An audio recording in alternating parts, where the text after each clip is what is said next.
On the coldest night Astoria had seen in years, a retired Navy SEAL opened his houseboat door to a wounded German shepherd and a shivering little dog.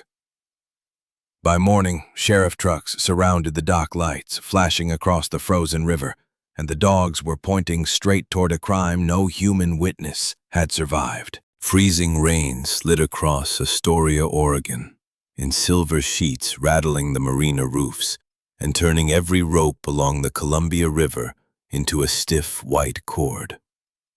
At the far end of a half-forgotten dock, where the fishing boats slept under tarps and the pilings groaned like old men in church pews, Caleb Walker sat alone in a narrow houseboat, with one lamp burning and a mug of coffee he had let go cold. He was 39 years old, broad-shouldered, with close-cut dark brown hair, gray-green eyes, and a thin scar near his left eyebrow that showed pale when the weather changed. He wore a charcoal pea coat over a thermal Henley, old jeans, wool socks, and the kind of watch men kept wearing long after the mission it came from was over. Outside, the river slapped the hull with a tired, angry rhythm. Inside, the stove clicked and breathed, doing its best against the cold. Caleb had once been a Navy SEAL, a man trained to step into dark places and keep moving. But quiet nights had become the ones that worried him most. Noise gave him something to answer. Silence gave memory room to stand up. He had returned to Oregon 6 months earlier after years of trying to outrun the death of a teammate and the loss of his military working dog, a black and tan shepherd named Knox, both gone in the same blast overseas. People called him lucky because he came home walking. They did not see how often he woke with his hands locked around nothing, listening for a dog that would never again scratch at his door. The houseboat had been his solution, a place small enough that grief could not hide in too many rooms. He kept it clean. Too clean. Boots aligned beneath the bench, canned soup labels facing forward, old mission photos turned face down in a drawer he never opened. He told himself discipline was peace. It sounded better than loneliness. That night he was repairing a frayed dock line by the galley table when a sound slipped beneath the wind. Thin, broken, almost swallowed by rain. Caleb stopped with the knot half made between his fingers. The river made all kinds of noises in winter. Ropes snapped tight. Gulls cried from dark pilings. A loose halyard could tap all night like a restless hand. He waited, head tilted, breath held. The sound came again, higher this time. A small cry trembling under the door. Caleb set the rope down. His body moved before his mind approved. Quiet steps to the cabinet, flashlight in hand, then to the door where cold had gathered along the frame. For 1 second his palm hovered over the latch. He had learned in hard country that innocent sounds sometimes wore teeth. Then the cry came a third time, and under it was another sound, deeper and rougher. Not a whine, exactly. A warning. Caleb opened the door. The storm shoved into the room, sharp enough to sting his eyes. His flashlight beam cut across the slick deck, over coiled lines, a crate of floats, and the frozen metal cleat by the steps. At first, he saw nothing except rain glittering in the light. Then something moved near the lower landing. A German shepherd stood halfway under the dock rail, big but gaunt, sable coat plastered to his ribs, black saddle dark with water, amber eyes burning under a mask of mud and ice. One front paw hovered off the boards, shaking. Beneath his chest, pressed into the shelter made by his body, crouched a little terrier mix with brown and white fur, ears flattened, trembling so hard she looked as if the wind might scatter her. The shepherd did not run. He lowered his head and held Caleb's gaze with the exhausted pride of an animal who had brought someone smaller this far and would not drop his duty at the final step. Caleb felt the old ache strike under his breastbone. Not fear. Not exactly. Recognition. Easy, he said, his voice rough from disuse. The little dog gave one pitiful squeak. The shepherd shifted, trying to block her from Caleb even while his injured paw slid on the ice. Caleb crouched, slowly letting the flashlight rest on the deck instead of in the dog's eyes. I see her. I see you too. Wind drove needles of rain against his neck. The shepherd's nose twitched. A strip of torn leather hung from a harness across his shoulders, and Caleb saw a patch half ripped loose. Harbor Hearts Canine. The letters dark with slush. That meant something. Not tonight, he told himself. Meaning could wait until they were not freezing to death. He reached behind him for the old wool blanket folded near the bench, the one he kept for engine work because it smelled faintly of oil and cedar chips. Come on, he murmured. I am not pretty, but I am warm. The small joke startled him. It had been days since he had said anything that was not a grocery total or a weather complaint. The terrier blinked as if considering the offer. The shepherd took one limping step forward, then another, every muscle stiff. When Caleb slid a hand under the smaller dog, she did not bite. She tucked her cold nose against his wrist with a desperate little sigh. The shepherd's lips lifted for half a second, not aggression, just the last thread of control. Caleb respected it. He lifted the terrier first, wrapped her in the blanket and placed her inside the doorway. Then he turned back to the shepherd. Up close, the dog was larger than he had looked, with a broad skull-soaked ruff and a nick in the left canine. Blood had dried along the fur above one foreleg, dark and tacky beneath the rain. Caleb's throat tightened. You brought her here, he said softly. Good boy. The words were dangerous. They belonged to another dog, another life. The shepherd's ears flicked, and he let Caleb slide one arm beneath his chest.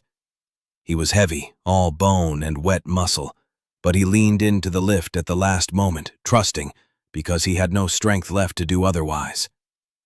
Caleb carried him over the threshold, kicked the door shut, and felt the storm fall away behind them. Warmth gathered slowly around the three of them. The terrier had already wedged herself under the galley table, peering out with huge, dark eyes.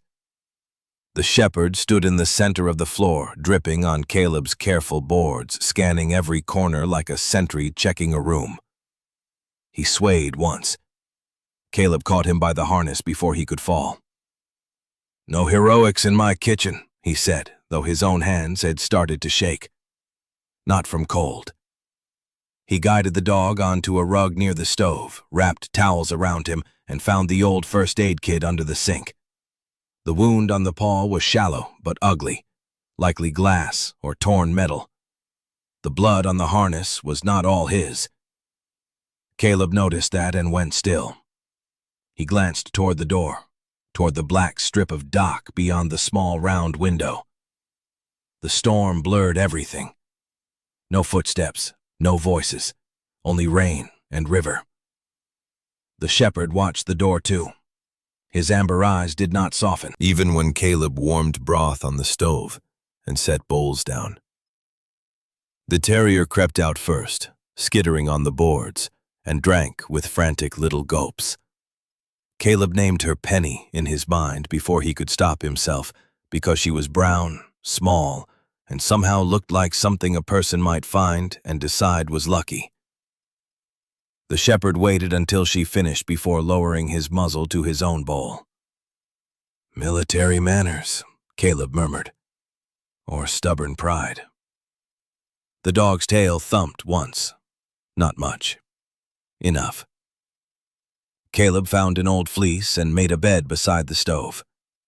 The houseboat changed as the animal settled, the air filled with wet fur, broth, steam, and the faint metallic scent of blood. The stove hummed. Penny curled so tightly against Atlas that Caleb thought of giving the shepherd a name from the patch, then spotted faint letters stamped inside the leather Atlas. Of course. A dog carrying more than his own weight through a frozen night would be named after the one condemned to hold up the sky. Caleb lowered himself into the chair across from them, suddenly more tired than he wanted to admit. Atlas kept his head up, ears twitching at every scrape of ice along the hull. "You can sleep," Caleb said. "Door is locked." Atlas did not believe him. Near midnight, the storm eased just enough for the marina to become unnaturally quiet. Caleb had drifted chin near his chest when Atlas rose so fast the blanket slid from his back. A low growl vibrated through the room. Penny woke and pressed under the chair. Caleb's eyes snapped open. Atlas stood rigid, nose pointed toward the floorboards near the stern hatch, not the front door. Caleb did not move for 3 long seconds. Then beneath the houseboat something scraped softly against wood, paused, and scraped again, as if someone hidden in the dark was trying very carefully not to be heard. By midnight, the freezing rain had thinned into a hard mist, and the marina lay under a glassy skin that reflected the weak yellow dock lamps in broken strips.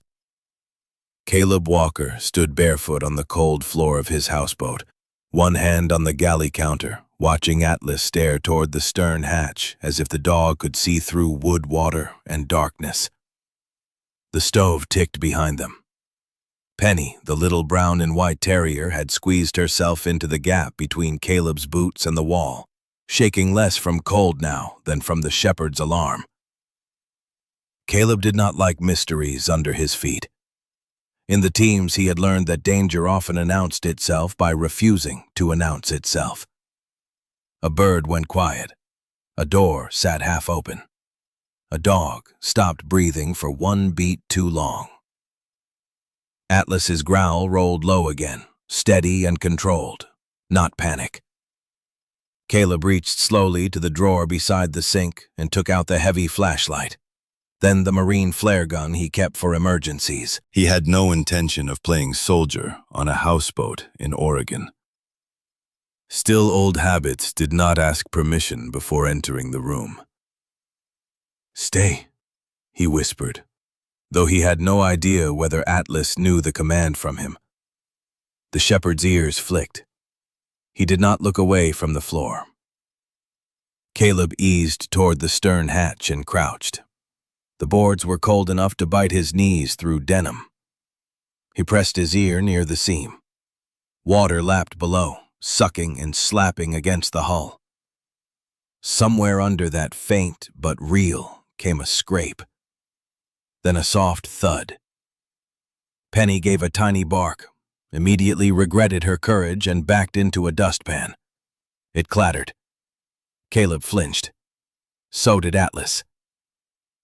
"Good work, alarm department," Caleb murmured, because if he did not make a joke, the old part of his brain would start measuring distances to cover. He waited another moment, then lifted the hatch just enough to send the flashlight beam down into the cramped storage space above the bilge. Coils of line, a spare anchor, a plastic tub of winter tools. No person, no hand reaching up. His breath came out slow. Then Atlas lunged past him, not into the hatch, but toward the front door, nails skidding on the floor. 3 knocks struck the wood. Slow, heavy, deliberate. Caleb froze so completely the flashlight beam trembled in place. The marina was not a place for visitors at midnight in an ice storm. His nearest neighbor, a retired crabber named Walt, had left for his daughter's house before the weather turned. The dock gate was locked. The slips were dark. Again 3 knocks came, each one spaced like a sentence. Penny began to bark in frantic bursts. Atlas planted himself between Caleb and the door, head low, shoulders rising under the damp towel draped over him. Caleb moved to the side of the window instead of standing in front of it. He killed the lamp. Darkness dropped over the room, broken only by stove glow and the pale wash of dock light through rain. "Who is it?" Caleb called. His voice sounded calm. That pleased him and frightened him. No answer. Outside, the river breathed. The old dock creaked. Caleb angled himself and looked through the edge of the curtain. He saw the rail, the shining planks, the tilted shape of a bait cooler. But no face. No figure. Ice had glazed the deck. If someone had walked there, they should have left scuffed tracks. The knocks came a third time, softer now, almost weak. Atlas's growl changed. Less warning, more urgency. Caleb's hand tightened around the flare gun. Compassion pulled at him from one side, the same force that had opened the door for the dogs. Training pulled from the other, colder and older. A wounded stranger could be outside. So could a man with a weapon waiting for the latch. Caleb thought of the blood on Atlas's harness, not all of it canine. He thought of the way the shepherd had shielded Penny with his own body. He thought of Knox, who once took one step ahead of him and never came back. His jaw locked. "I cannot open blind," he said loud enough to Carrie. "If you need help, speak." Nothing. Then from somewhere beyond the door and lower than the dock rail came a muffled scrape, followed by the faintest sound of breath. Human, maybe. Or memory playing tricks with weather. Atlas barked once, sharp as a command. Caleb grabbed the handheld radio from the shelf, but only static answered. The ice storm had been playing games with reception all evening. His cell phone lying by the sink showed one thin bar that vanished the moment he touched it. "Of course," he muttered. Penny sneezed under the table, a tiny offended sound, and for half a second the absurdity of it saved him from the dark rising in his chest. Caleb took one step toward the door, then stopped when Atlas swung his head and looked at him. Not begging. Warning. The shepherd's amber eyes held a clarity Caleb trusted before he could explain why. He slid the deadbolt fully home, then set the chain. "Not tonight," he called through the door. "Go to the marina office. There is a phone there." The words felt useless as soon as he said them. The marina office was 200 yards away over ice. Whoever had knocked did not answer. A slow dragging sound moved across the dock outside away from the door, then faded into rain. Atlas stayed rigid for a long time. Caleb stayed with him. Minutes passed. 10, maybe 20. The old clock over the sink ticked like a boot heel. When Caleb finally risked another look through the curtain, the deck was empty. He waited until Atlas lowered his head 1 inch. Only then did he turn on the lamp. In the sudden light, he saw Penny nosing at something beneath the chair where he had dropped the towels earlier. She tugged it free with surprising determination and backed up, growling in a voice too small for the occasion. Caleb crouched. Between her paws lay a strip of black fabric, stiff with dried blood, and threaded with a silver, reflective line. It had not come from his houseboat. He picked it up with 2 fingers. Atlas limped over and sniffed it, then sneezed hard. His lip curled. "You know that smell," Caleb said. Atlas gave no theatrical response. He simply turned toward the door again and sat a guard, accepting a post. Caleb searched the towel pile and found more. A smear of blood on the blanket. A tiny shard of green glass lodged in the harness seam. A red ribbon caught near Penny's collar, the kind used to tie holiday donation baskets. Harbor Hearts Canine sometimes delivered those baskets to veterans during winter. Caleb had seen a flyer at the grocery store. A smiling older woman in a navy cardigan standing beside service dogs and boxes of canned food. He could picture it because he had stood too long in front of that flyer, wanting to call and not calling. He set the ribbon on the table. The room suddenly felt smaller. 2 animals had arrived at his door carrying winter blood and someone else's trouble. Someone had knocked at midnight and refused to speak. Someone, maybe wounded, had been beneath or beside his houseboat. Caleb checked the lock again, then the windows, then the small bathroom hatch. Atlas followed every movement, ignoring his injured paw until the limp became too obvious to hide. "You are going to tear that open," Caleb said. The dog looked at him with the stern patience of a drill instructor disappointed in a slow recruit. "Fine. Be noble. See how that works for your medical chart." He cleaned the paw once more. Atlas endured it. Penny climbed onto Caleb's foot and fell asleep there, as if deciding that fear was easier when placed on top of a human. Sometime near 2 in the morning, Caleb sat with his back against the cabinet flare gun beside him, dogs at his knees. He did not sleep.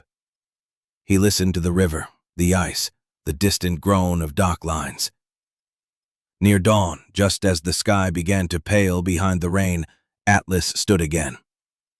This time he did not growl. He lifted his nose toward the north window and let out one low, mournful sound. Caleb rose and pulled the curtain back. Red and blue lights were moving through the marina gate, one after another, staining the frozen docks with color. Sheriff's trucks, state police, a canine unit. Too many vehicles for a welfare check.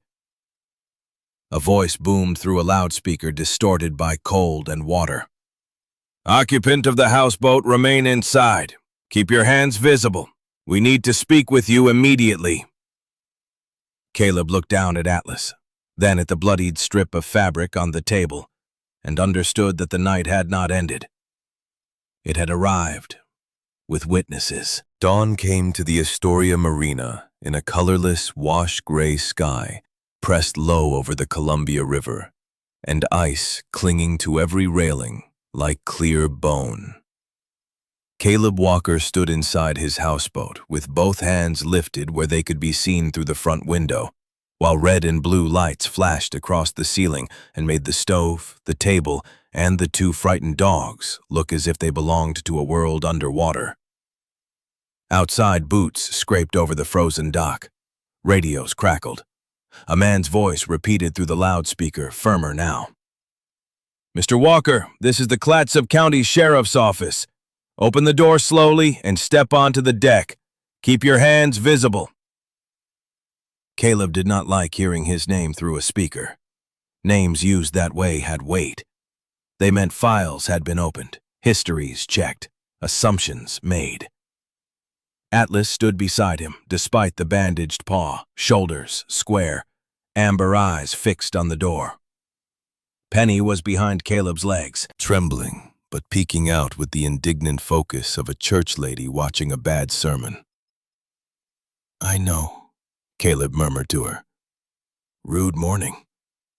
He moved slowly because sudden motion around armed officers made everyone stupid. He slid the chain free, opened the door, and cold air rushed in, carrying diesel river mud and the sharp metallic scent of freezing rain. On the dock stood Sheriff Mark Holloway, a tall man in his 50s with a weathered face, a gray mustache, and the careful posture of someone who had knocked on too many doors with bad news behind them. Beside him stood a younger deputy with dark blonde hair tucked under a knit cap, her eyes clear and sleepless. Her nameplate read Bennett. 2 other deputies covered angles farther back, hands near their weapons but not raised. A German shepherd from the canine unit waited with a handler near the gate, alert and silent. Holloway lifted one gloved palm. "Step out, Mr. Walker." Caleb obeyed, boots crunching on the icy deck. He kept his hands up. Atlas tried to come with him. "Stay," Caleb said softly.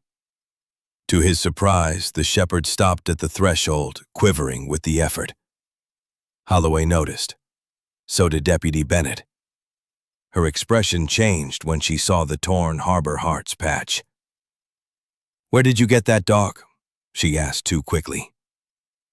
Caleb looked from her to the sheriff. "He came to my door last night with the small one. Freezing, hurt wearing that harness." "What time?" Holloway asked. "Around 9, maybe a little after." "Anyone with them?" No. Caleb paused. Someone knocked around midnight. Every officer on the dock shifted. Not much, but enough. Holloway's eyes sharpened. Did you open the door? No. Did the person speak?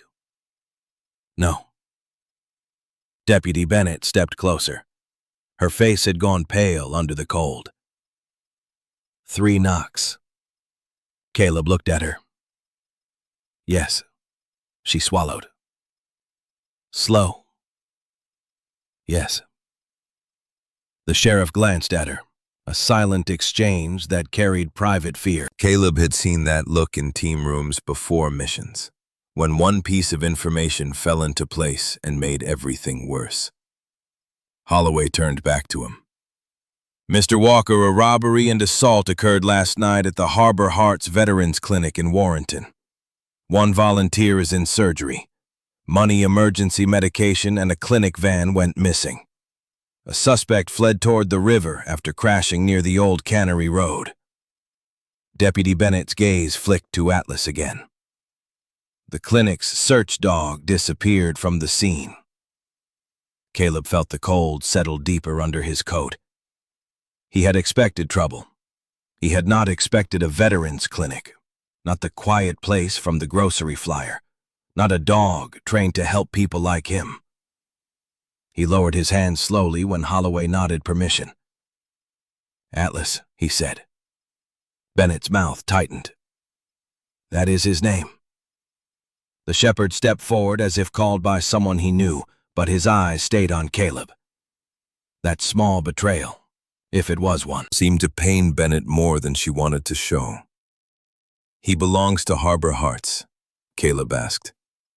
He works with them, she said. Mostly search and therapy support. He was in the van when it was hit. Penny barked once from inside. Holloway glanced toward the little dog. And that one? She was with him. Not ours, Bennett said. But she has been at the clinic. Kids call her Penny. She sneaks into the donation room when someone leaves the back door open. Despite the police lights and guns, Caleb almost smiled. That sounds right. Holloway cleared his throat. The warmth vanished. We tracked blood and boot prints from the crash site toward the marina. They split near your dock. One trail goes under your houseboat. I heard something under there before the knocks. Holloway's jaw moved once. We need to search. Caleb stepped aside. Do it. A deputy moved past him into the boat, careful but efficient. Another crouched near the stern hatch outside. Atlas's body tensed. The dog whined, a thin sound that made Caleb's hands curl. Bennett knelt slowly at the threshold. Atlas? She said softer now. Hey, buddy. The shepherd watched her tail, giving one restrained flick. He knew her. He also did not leave Caleb. Bennett noticed that, too. A strange sadness passed over her face. He chooses who he trusts, she said. Usually faster than the rest of us. The search below the stern produced a smear of fresh blood on the outer support beam, a torn black sleeve caught on a nail, and prints in the thin ice where someone had crouched beneath the dock. Holloway's radio crackled. Sheriff, we have a second blood trail heading east along the marsh edge. Possible drag marks. Bennett turned away sharply, scanning the waterline beyond the dock. Caleb saw her fingers tremble once before she closed them into a fist. Holloway saw it too. Brooke, he said quietly. Stay with me. She nodded, but her eyes were already wet with anger, not tears. Caleb looked between them. There is more. Holloway did not answer immediately. Then he said, The vehicle used in the robbery belongs to Tyler Bennett, Deputy Bennett's brother. Bennett's chin lifted, braced for judgment. He is missing. Dispatch has him listed as a person of interest. You think he did it? Caleb asked. I think someone wants us to, she said. The sentence came out clipped, controlled, and full of hurt. From inside, the deputy searching the houseboat called out, "Sheriff, you need to see this." Caleb Holloway and Bennett entered together. The deputy stood by the galley table where Caleb had placed the black fabric, the green glass shard, and the red donation ribbon. He had also found something in the hour before dawn and laid it beside them. A small waterproof key fob that had fallen from the torn harness lining while Atlas slept. Bennett stepped closer and went still. The fob was stamped with block letters, T. Bennett Marine Repair. "That is Tyler's spare shop key," she whispered. Atlas moved to the table, sniffed the key, then gave a short bark and limped toward the door. Penny followed, nails clicking, no longer hiding. "They know where to go," Caleb said. Holloway studied the dogs, then the evidence, then Caleb. "You were special operations." It was not a question. "A long time ago. Can you handle a tracking search?" Caleb looked at Atlas, at the bandage already darkening with damp, at Penny's ridiculous, brave face beside him. The old answer came to his tongue automatically. Yes, any terrain, any weather, any hour. But another truth stood behind it, waiting. His pulse had already started to climb. The lights, radios, shouting blood dogs. All of it touched the place inside him he kept boarded shut. "I can help read him," Caleb said. "I cannot promise more than that." Holloway seemed to respect the honesty. "Then that is what I am asking." Bennett looked at Caleb, hope and fear fighting in her expression. "If Tyler is out there, Atlas might be the only one who can find him before the tide takes the trail." The word tide changed the room. Caleb knew enough about the river to understand. Water erased sins and evidence with equal patience. Atlas barked again, sharper, then scratched once at the door. Caleb reached for his coat, and when his fingers brushed the old watch on his wrist, he felt Knox's absence like a hand closing around his heart. He breathed through it. "All right," he said. "We follow the dog." Outside, the storm paused over the marina as if listening. Then a deputy at the marsh edge shouted, "Sheriff, we found blood on the grass, and it leads away from the dock." Atlas surged forward, and every head turned toward the frozen reeds where the morning fog hid whatever had crawled out of the night. The morning over Young's Bay looked less like sunrise than a bruise spreading behind the clouds, purple-gray over frozen reeds and low black water. Caleb Walker followed 10 yards behind Atlas as the German shepherd moved along the marsh edge with his nose low, one bandaged paw touching down lightly but refusing to quit. Deputy Brooke Bennett kept pace on Caleb's left, shotgun slung, but pointed down her face, set in the hard calm of someone holding herself together by force. Sheriff Mark Holloway and 2 deputies fanned out behind them, boots breaking the crust of ice over mud. Penny trotted in a crooked little path between everyone, occasionally disappearing behind grass clumps and reappearing with the confidence of a creature who had never once considered that being small might be a disadvantage. The air smelled of brine, diesel, wet rope, and the sour iron of blood. Caleb noticed details because details kept panic from becoming weather inside his skull. Atlas favored the injured foot, but tracked cleanly, pausing at reed beds, pilings, and patches of frozen mud where a human boot had slid. His work was not frantic. It was deliberate. "He has done this before," Caleb said. Brooke nodded without looking away from the dog. "Search and recovery. Lost hikers, dementia patients, one kid who hid in a church crawlspace because he did not want a math test." Her mouth moved like it wanted to smile, and could not. Atlas found him in 12 minutes and stole half his peanut butter sandwich. Penny barked as if approving theft for a cause. Caleb almost smiled too. It faded when Atlas stopped near a leaning dock post and sniffed a dark smear on the wood. Holloway crouched, gloved fingers hovering without touching. Fresh. A deputy photographed it. Brooke stared at the stain. Caleb could feel the question coming off her. Tyler's blood or someone else's? No one said it. Beyond the marsh, the road bent toward Warrenton and the Veterans Clinic. Holloway filled Caleb in as they moved. Harbor Hearts was small, housed in a converted brick medical office with a blue ramp and a mural of service dogs painted by local school children. They provided counseling, emergency medicine storage rides to appointments, and canine therapy visits for veterans who had trouble walking back into ordinary rooms. Last night, after a holiday fundraiser, someone had broken in during the storm.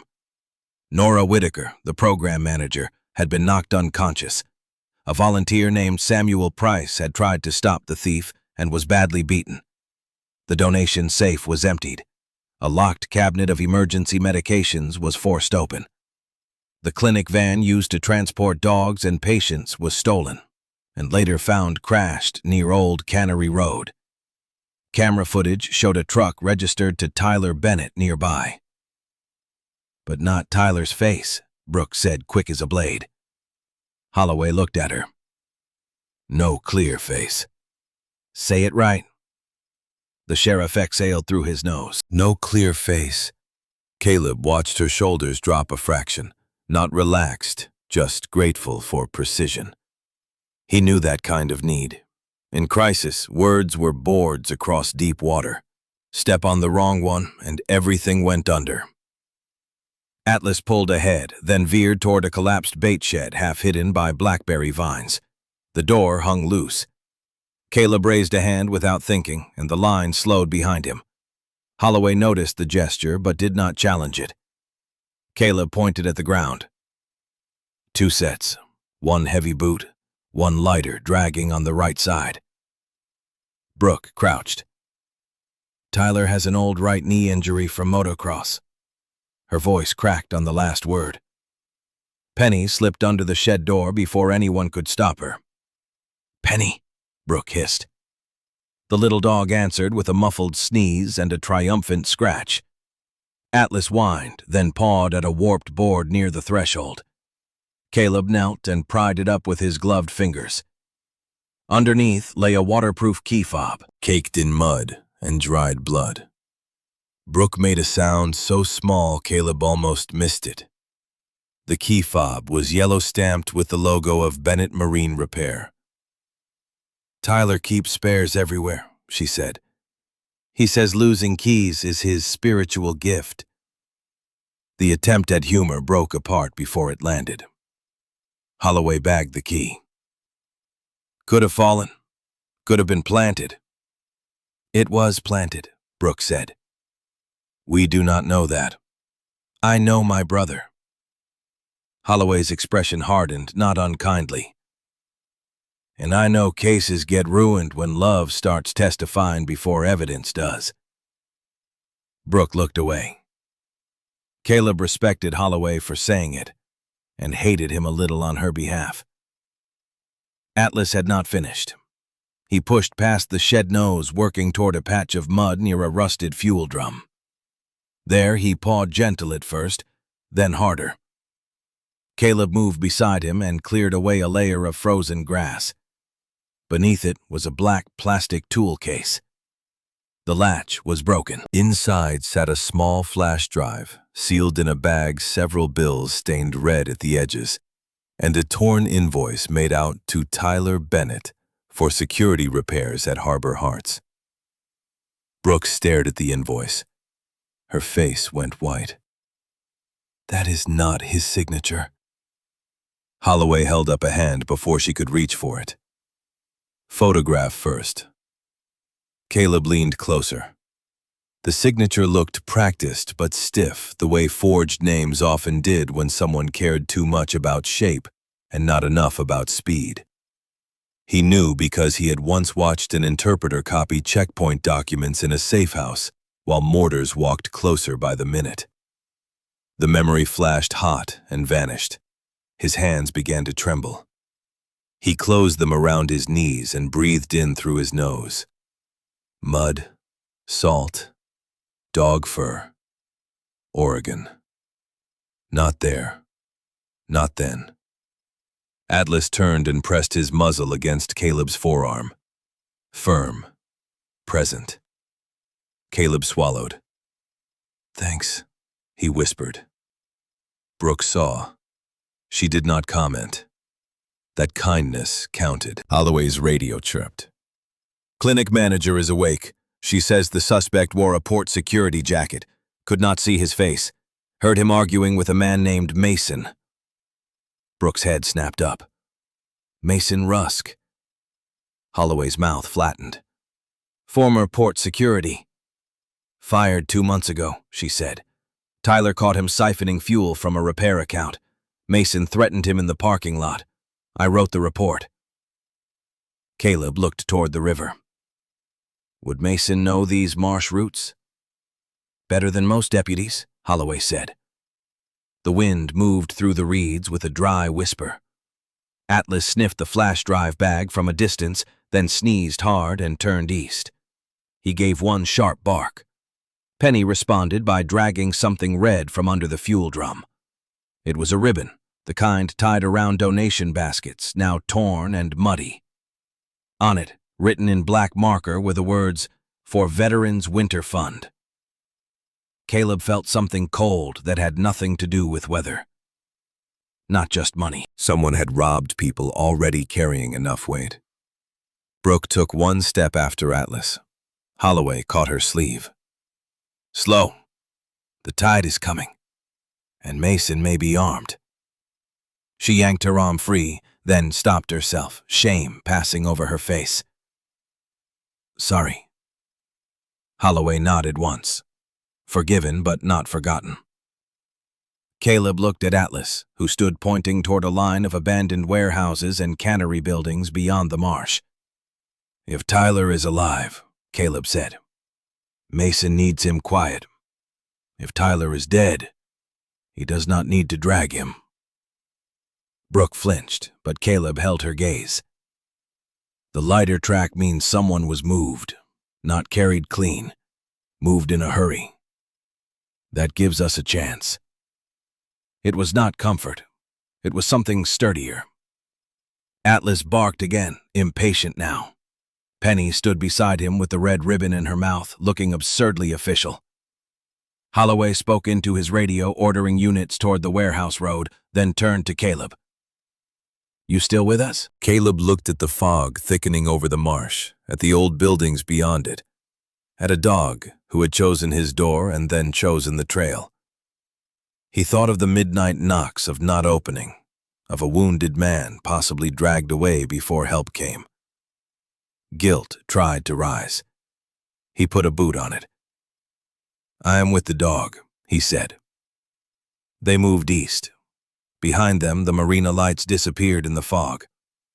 Ahead, something metal clanged once inside the nearest abandoned warehouse, and Atlas broke into a limping run. By late morning, the freezing rain had turned to a mean silver drizzle, and the abandoned warehouse road east of the marina steamed faintly where saltwater puddles met the cold. Caleb Walker stood beneath the sagging roof of an old bait storage shed while deputies worked around him with cameras, evidence bags, and the tense politeness of people trying not to step on one another's nerves. Across the marsh, Astoria's hills rose under low cloud houses tucked into mist like watchful faces.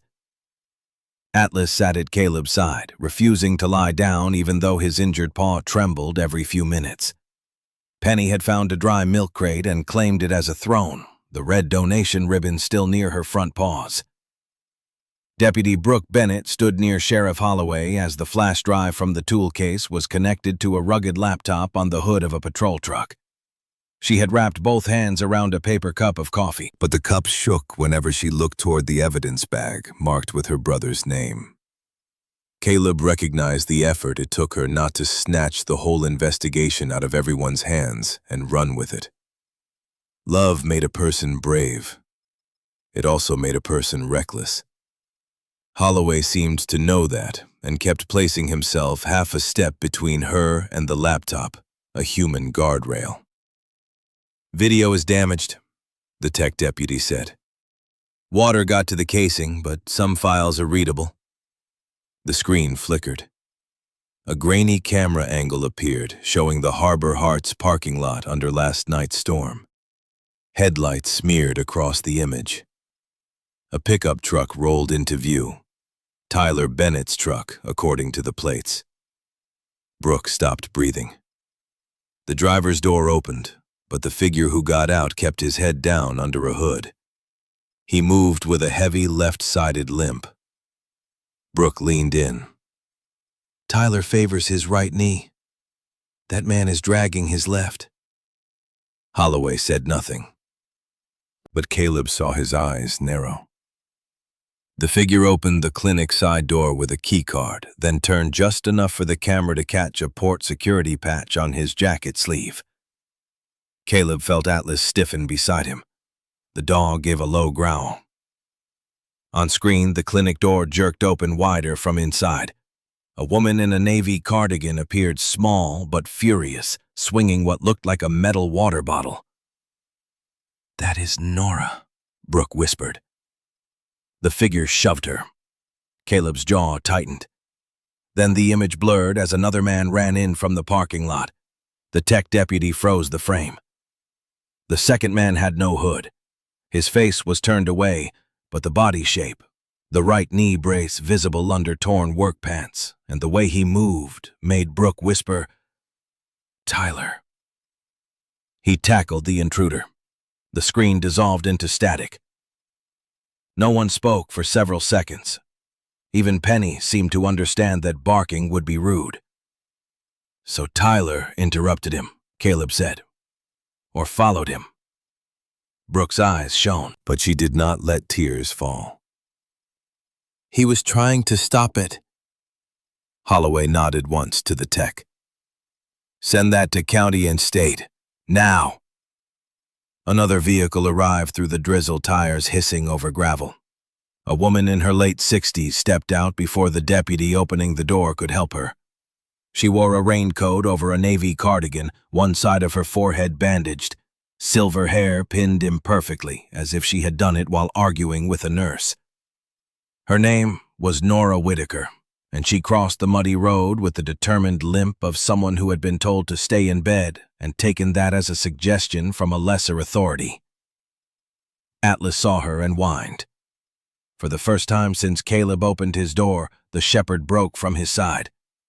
He limped to Nora, and the older woman sank to her knees in the wet gravel without caring what it did to her clothes. "Oh, sweetheart," she said, folding her arms around his neck. "You stubborn, blessed thing." Atlas pressed his head into her shoulder, and Caleb looked away. The tenderness hit too close. Knox had leaned into him that way after long searches, as if saying the world could be ugly later, but not yet. Penny hopped down from the crate and trotted over. Nora laughed through a wince. "And you, little thief, I told you the donation room was not a buffet." Penny wagged without shame. Holloway gave Nora a minute, then asked what she remembered. Her face changed. She described locking up after the fundraiser, Atlas and Penny riding in the van because the weather was too rough to leave them at the center. The sudden crash on Cannery Road. A man in a port security jacket shouting for someone to get the money. She remembered Tyler's voice, not angry, but frightened, yelling, "Mason, stop! You are going to kill somebody!" Brooke closed her eyes. Caleb watched her knuckles go white around the coffee cup. Nora reached for her hand. "Your brother tried to help me, honey. I know that much." Holloway asked, "Mason Rusk?" Nora nodded. "I could not see his face, but I know that voice. He came by 2 weeks ago asking if we kept medication on site. I told him to leave." Caleb looked toward the line of warehouses. "If Mason knows he was recognized, Tyler is a problem he cannot leave walking around." The words were hard, but no one corrected him. Atlas pulled away from Nora and limped toward the warehouse road, nose down. He stopped near a strip of broken pavement where an oily puddle glistened rainbow beneath the rain. Then he sneezed, barked, and turned toward a larger building with faded blue letters that once read Columbia Cold Storage.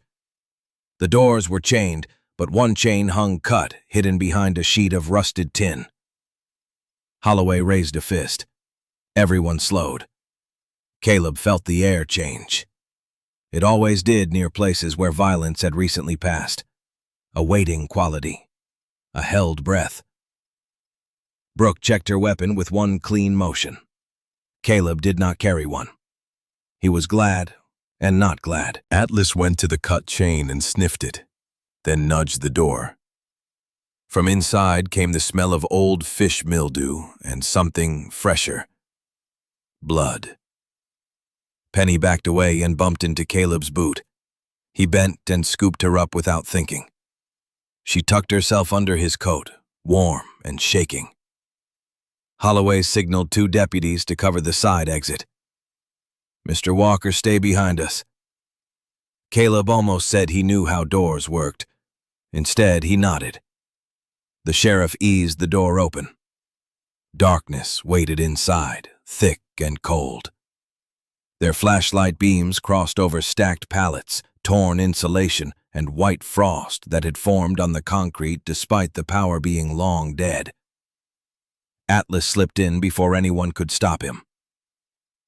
"Atlas," Nora whispered, fear cutting her voice. The shepherd moved along the wall, slow, deliberate, following scent past a rusted compressor and into a narrow aisle of collapsed shelving. He stopped beside a dented locker. 3 scratches mark the metal. Low, Human height if the person had been on the floor. Holloway pulled the door open. Empty except for a strip of medical tape stuck to the bottom and a smear of blood. Brooke made a strangled sound. "Tyler uses that tape at the shop." Atlas turned away from the locker and faced the far wall. He raised his head. Everyone listened. At first, there was only rain on the roof. Then from somewhere beyond the cold storage room came 3 faint knocks. Slow, weak, deliberate. Caleb felt the hair rise along his arms because he knew that rhythm, and Brooke whispered her brother's name into the dark. The cold storage building held the chill differently than the open marsh, trapping it in concrete steel and the sour ghost of fish that had been gone for years. Rain tapped on the roof above Caleb Walker as he stood in the aisle with Atlas pressed against his leg and Penny hidden inside his coat like a nervous heartbeat. The 3 knocks came again from beyond the rear wall, so faint they might have been pipes settling, if not for the rhythm. Brooke Bennett took 1 step forward and Sheriff Holloway caught her sleeve before she could rush blindly into the dark. "Brooke?" His voice was low, heavy with warning. She jerked once against his grip, then stopped, jaw trembling. "That is him." "Maybe," Holloway said. "Which is why we do this right." Caleb aimed his flashlight along the wall. Old cold storage rooms were mazes built by people who assumed electricity would always be available and nobody would ever enter with a wounded man, a German shepherd, and the whole county's fear pressing at their backs. The rear wall had no door, only corrugated metal panels bolted over what might once have been a service passage. Atlas sniffed along the seam, then pawed at a lower panel. His injured foot slipped. Caleb crouched and steadied him. "Easy, Atlas." The dog's body was hot under damp fur. Too hot. Pain and effort were catching up. Still, he nosed Caleb's glove, then returned to the panel with stubborn dignity. Caleb knew that look. Knox had worn it whenever he found scent and refused evacuation. "I hated this argument with the last shepherd," Caleb muttered. Atlas glanced at him, tail ticking once. Brooke heard and looked over. "You had a dog?" Caleb kept his eyes on the panel. "Yes." "What happened?" "War happened," She nodded, accepting the closed door in his voice. Holloway sent a deputy for bolt cutters, but Caleb had already found that 2 screws near the bottom were missing. Someone had opened this recently, then put the panel back in a hurry. He used a pry bar from a tool shelf and eased the metal out.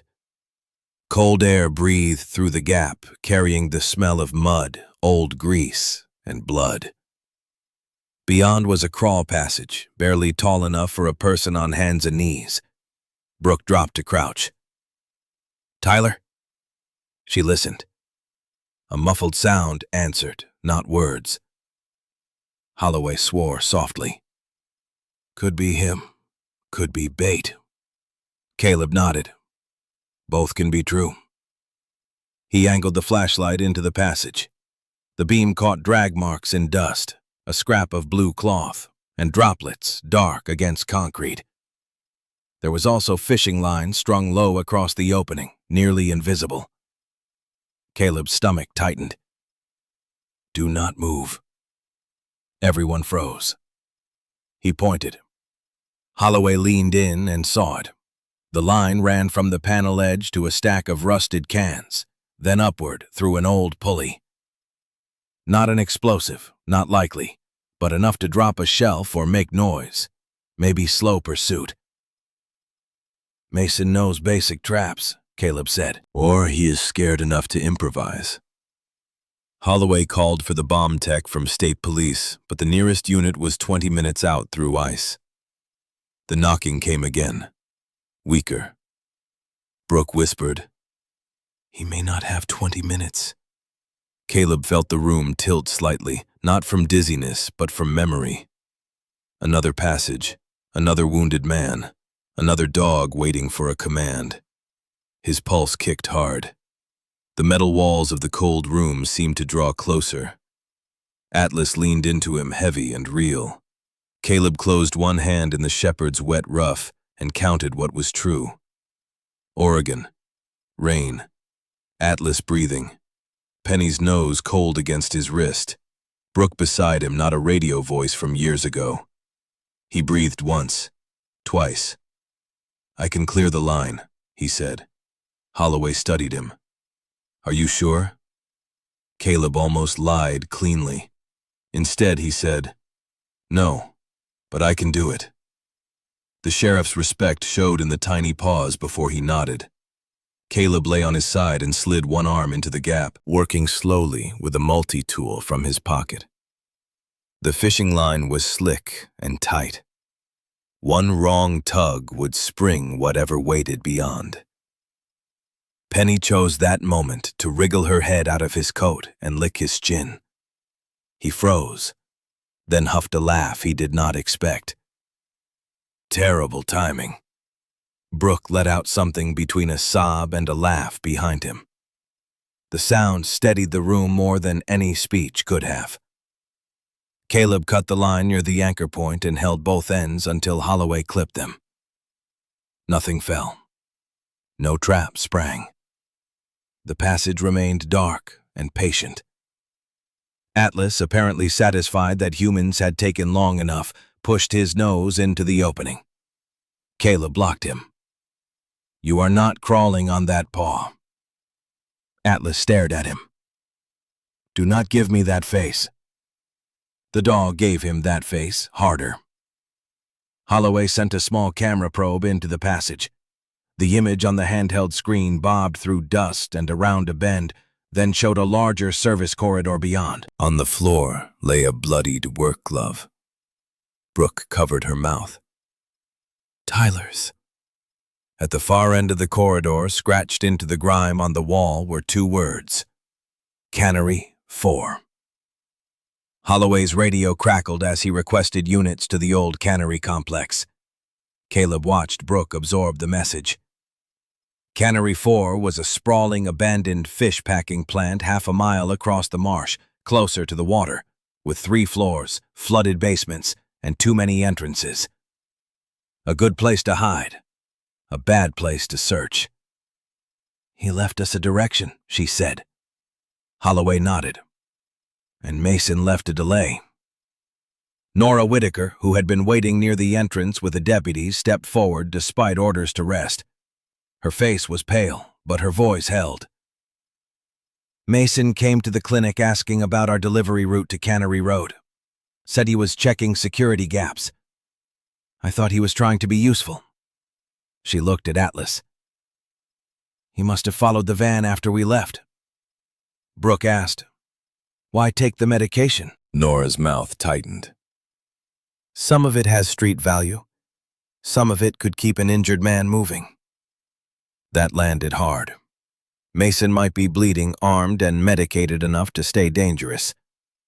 Atlas began pulling toward the rear exit where the service corridor likely led outside. Caleb saw how badly the dog wanted to go and how much each step cost him. He also saw Brooke's face as she looked toward the cannery, caught between badge and sisterhood. Holloway ordered a perimeter and told Brooke she was too close to lead entry. She argued. He refused.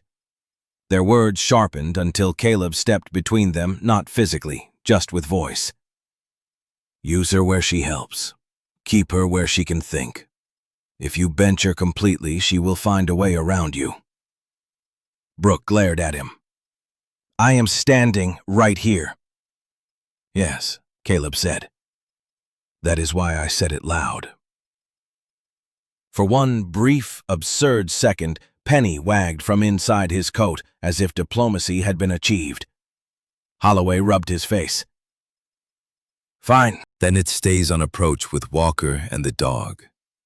Entry team leads. Nobody breaks formation. Brooke gave one quick nod. Gratitude and fury could apparently share the same face. They moved out through the rear of the cold storage building. The weather had worsened, rain turning to hard pellets that clicked against jackets and patrol car hoods. Across the marsh, Cannery 4 rose in the distance, a huge black shape with broken windows and a leaning smokestack. Atlas stood at the edge of the road, nose high, reading wind. Then he barked toward the cannery. From far away, dulled by weather and walls, a gunshot cracked through the afternoon. Birds exploded from the roofline, and Brooke started running before anyone could call her back. Sleet swept sideways across the marsh, between Columbia Cold Storage and Cannery, 4 needling faces filling boot prints and turning the abandoned road into a ribbon of gray ice. Caleb Walker ran behind Deputy Brooke Bennett with Atlas straining at his side and Sheriff Holloway shouting orders into the radio. Every voice around them sharpened by the gunshot that had just cracked from the cannery. Caleb's lungs burned in the cold. His bad dreams loved the sound of gunfire. They grabbed at it, dressed it in desert heat and smoke, tried to pull him backward through years he had spent clawing away from. Atlas kept him anchored. The German shepherd ran with a limp but did not break pace, sable coat dark with sleet, black saddle shining, wet, amber eyes fixed on the hulking cannery ahead. Penny rode, bundled under Nora Whitaker's coat in a patrol truck, creeping along the road behind them, barking at the windshield as if offended she had been assigned transport instead of command. That tiny bark, ridiculous and brave, reached Caleb through the storm and gave him half a breath of mercy. Cannery 4 loomed at the water's edge, a 3-story brick and corrugated steel building that had once packed salmon by the ton and now held only rust gull nests and old machinery. The sign above the loading bay hung crooked, the number 4 still visible in flaking white paint. 2 deputies reached the south wall and took cover near a stack of rotting pallets. Holloway caught Brooke before she could cross open ground. Stop. We do not know where Mason is. She spun on him. That was a shot. I heard it. Tyler is inside, which is why you are not going to die in the doorway. The words slapped hard enough to halt her. Caleb saw the war inside her badge against blood. She wanted to hate Holloway for being right. There was no time. Atlas pulled toward the west side of the building, away from the loading bay. Caleb followed, trusting the dog more than the obvious entrance. This way, he called. Holloway signaled 2 deputies to cover them. They moved along the wall, boots splashing through black puddles, until Atlas stopped beside a storm drain half hidden behind blackberry canes. The metal grate was bent upward. A strip of blue cloth hung from one edge. Brooke crouched and touched it with 2 fingers. Tyler's jacket. Her voice had become very quiet. Quiet worried Caleb more than shouting. He studied the drain. It opened into a low service tunnel, likely part of the cannery's old wastewater system, just wide enough for a person to crawl. Water trickled through it toward the bay. "Someone came in or out here," he said. Holloway shone his light inside. "Too tight for entry team gear. Not too tight for Mason dragging someone." Brooke looked at Caleb. "Can Atlas track through it?" Caleb looked at the dog. Atlas's ears were forward, nose working, body already angled toward the opening. "He says yes." Holloway did not smile. I say we wait for stay tactical. Another sound came from inside the cannery, faint but unmistakable. A metallic crash, followed by a man's hoarse shout. Brooke's face crumpled for half a second. "Tyler." Caleb felt a decision settle over the group like weather. Waiting might be wise. Waiting might also be a death sentence. He knelt beside Atlas and checked the bandage. Blood had seeped through, but not badly. "No heroics," he told the shepherd. Atlas sneezed directly on his glove. "That is not a contract." Holloway looked at Caleb. "You have tunnel experience?" "Some." "You steady?" Caleb took one breath. The honest answer was ugly. The useful answer was narrower. "Steady enough if we keep it slow." Holloway studied him, then Brooke. "Walker Bennett and Atlas enter through the drain. 2 deputies cover the exit. I lead from the loading bay once you confirm location. Nobody engages unless forced." Brooke opened her mouth. Holloway cut her off. "You want your brother alive." You listen better than you argue. She closed her mouth. "Yes, Sheriff." Caleb slipped into the drain after Atlas. The tunnel smelled of rust-tied mud and old fish oil. Water soaked his knees immediately. The concrete scraped his shoulders. Behind him, Brooke crawled with her flashlight held low, breathing hard but controlled. "You okay?" she whispered. "Ask me outside." "There." Atlas moved ahead belly low, not bothered by the dark.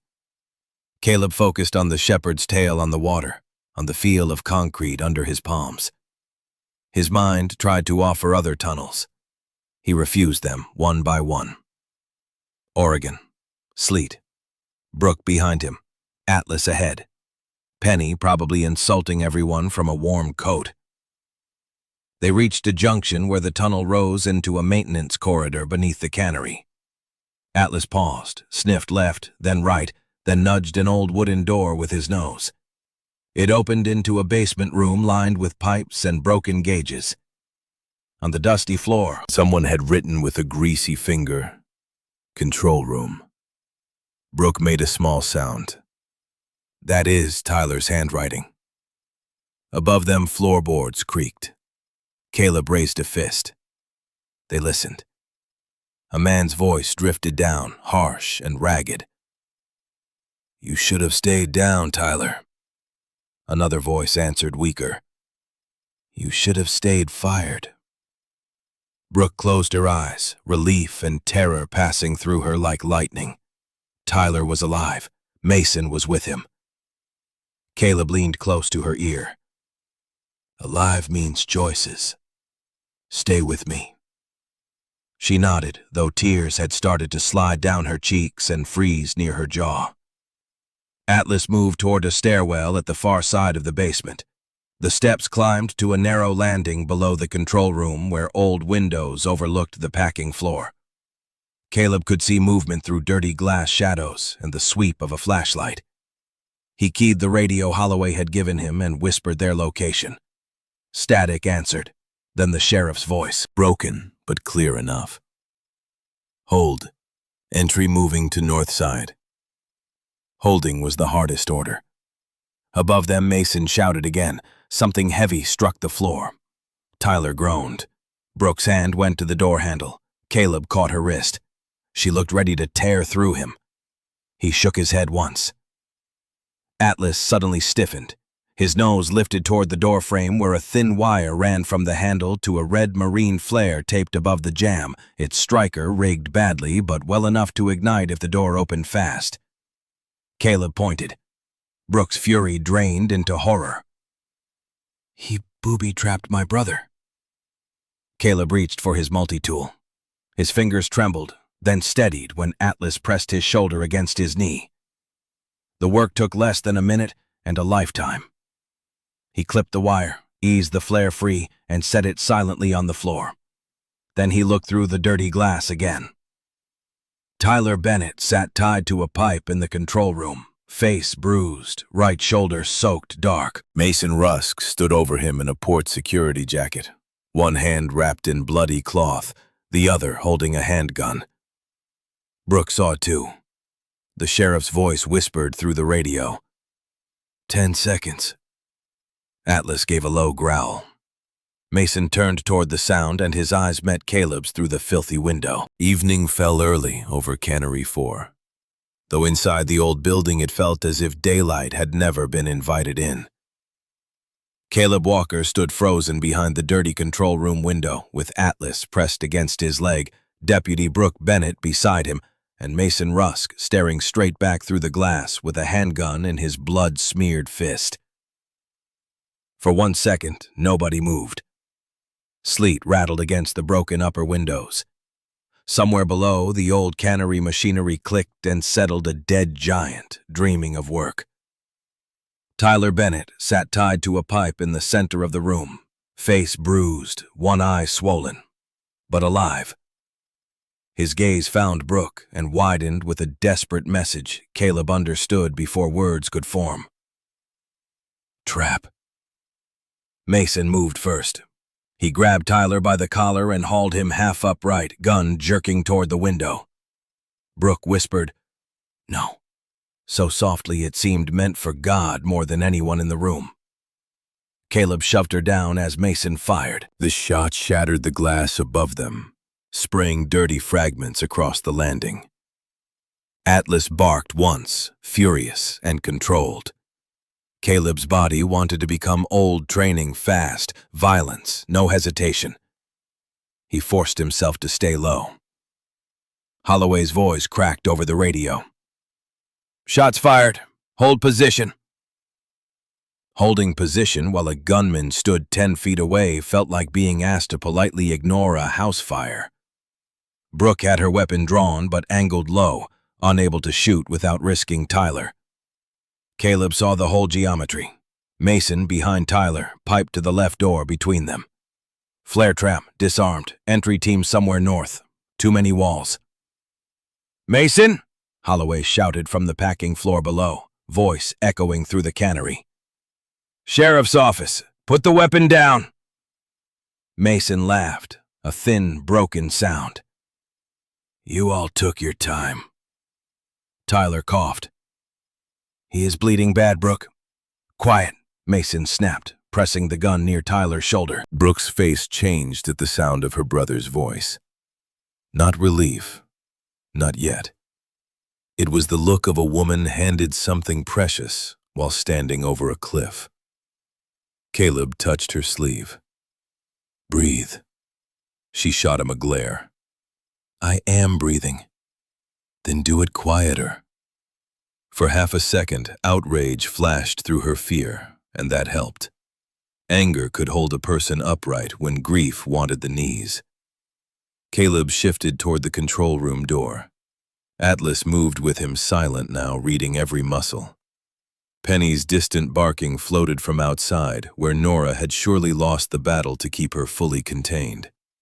Mason heard it too. "That little rat still alive?" he shouted. Atlas's growl deepened. Caleb put 2 fingers down the hand signal for stay. He had not taught Atlas that. The dog obeyed anyway. The obedience hurt. It fit too naturally into the hole Knox had left. Holloway kept Mason talking from below. "You need medical help, Mason. Let Tyler go and we can get you out." "No, you want me for the clinic." "We want the truth." "Truth?" Mason's voice cracked. "Truth is men like him get second chances because his sister wears a badge.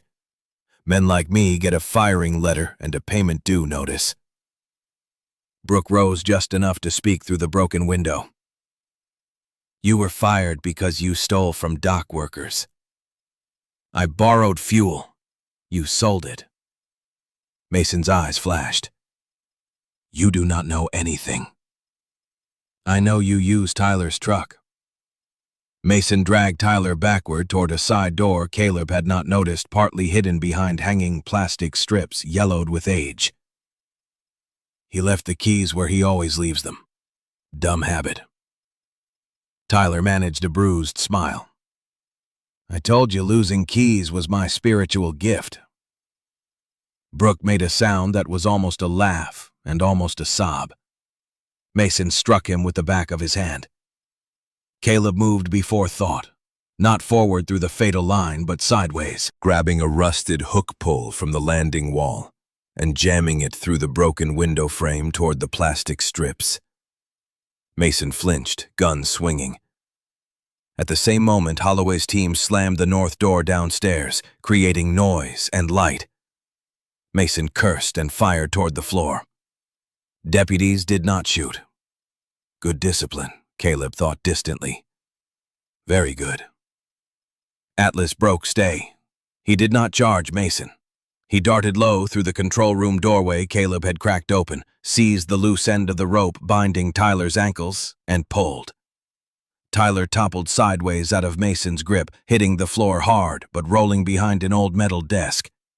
Brooke lunged into the doorway, weapon up. "Drop it, Mason!" Mason backed toward the side door, breathing raggedly, gun sweeping between Brooke and the desk. Caleb saw the blood soaking Mason's sleeve. The man was pale, running on fear and whatever medication he had stolen. Fear made people unpredictable. Desperation made them foolish. "You cannot get out through the side," Caleb said. "The tide floods that end." Mason looked at him. "Who are you?" "Someone who has made bad exits in worse places." "Then you know I am not going to a cell." Caleb held his gaze. "I know men say that when they are tired and scared and want the room to decide for them." Mason's face twitched. For a heartbeat, he seemed less villain than wounded, cornered, and small. Then his jaw hardened. "Move." He shoved through the plastic strips and disappeared into the side passage. Holloway shouted from below. Brooke started after him, but Tyler groaned behind the desk. The sound stopped her like a hand on the chest. Caleb went instead, Atlas at his side. "Walker," Holloway barked over the radio. "Do not engage." "Tracking," Caleb answered, which was not exactly obedience. The side passage dropped by metal stairs toward the cannery's rear dock. Water could be heard below, slapping hard against pilings. The tide had risen faster than expected. Rain blew through gaps in the wall. Mason's blood marked the rail in dark streaks. Atlas moved carefully now, every step pained but precise. Caleb followed flashlight low hook pole in one hand. The passage opened onto a covered loading dock behind the cannery, where an old fishing boat bumped against rotten fenders. Its engine coughed, then caught, smoke spilling blue in the sleet. Mason was on deck, fumbling with a line, the bag of stolen money and medication at his feet. He saw Caleb and raised the gun. Atlas stepped in front of Caleb, shoulders squared, a dark, noble shape against the cold river. "No," Caleb whispered, and the word tore out of him with all the weight of another dog, another moment, another loss. Behind them, Brooke appeared at the top of the stairs, Tyler's blood on her hands, but her weapon steady. Holloway and 2 deputies came from the far end of the dock. Mason was boxed in, but boxed men could still do terrible things. The boat lurched as the tide pulled. Mason swung the gun from Caleb to Atlas, and his finger tightened on the trigger just as Penny burst from somewhere under the dock with a shrill bark that made every living soul jump. The rear dock of Cannery 4 bucked under the rising tide, slick with sleet and river spray, while the old fishing boat strained against its lines like an animal wanting loose. Penny's shrill bark burst from beneath the boards at the exact moment Mason Rusk's finger tightened on the trigger, and the sound startled him just enough for the shot to go wide. The bullet cracked into a rusted pulley above Caleb Walker's head, showering orange flakes into the freezing air. Atlas did not move away from Caleb. That was the terrible part. The German shepherd stood between man and gun with the calm courage of a creature who had already decided what his life was for. Caleb's chest seized. For half a second he saw Knox in another country. Dust instead of sleet, fire instead of river mist, the same faithful shape stepping forward because someone had to. "Down," Caleb commanded, voice low and broken. Atlas dropped flat as Brooke Bennett fired 1 round into the boat's engine housing, not at Mason, but at the machine he meant to use. Sparks jumped. The engine coughed, screamed, and died. Mason stumbled, slipping on the wet deck. The stolen bag skidded toward the rail. Holloway shouted for him to drop the gun. Deputies closed from the dock's far side. Mason looked at the dead engine, the gun, the bag, and the water. Then he did what desperate men often did. He chose the worst door. He kicked the bag toward the cabin hatch, fired once into the dock lights, and jumped from the boat to a lower service float half hidden in shadow. The float slammed against the pilings. Penny, apparently convinced she had been personally invited to law enforcement, darted after him along the dock edge. "Penny!" Nora Whitaker screamed from behind the police line. Caleb lunged and caught the little dog by the scruff just before she leaped onto the float after Mason. Penny twisted in his grip, outraged. "You weigh 12 pounds and have no tactical plan," Caleb snapped. She barked in his face. Fair criticism, maybe. Mason disappeared under the cannery's rear walkway, his boots splashing through tidewater. Holloway sent 2 deputies after him along the upper dock, while Brooke stayed behind long enough to help Tyler, who had been carried down from the control room by the entry team. Tyler's face was gray, lips bloodless, but he managed to turn his head toward his sister. "I told you I did not rob a clinic." Brooke pressed both hands over the bandage at his shoulder as the medic worked. "This is a terrible time to say I told you so. I might pass out soon. Then make it quick. I told you so."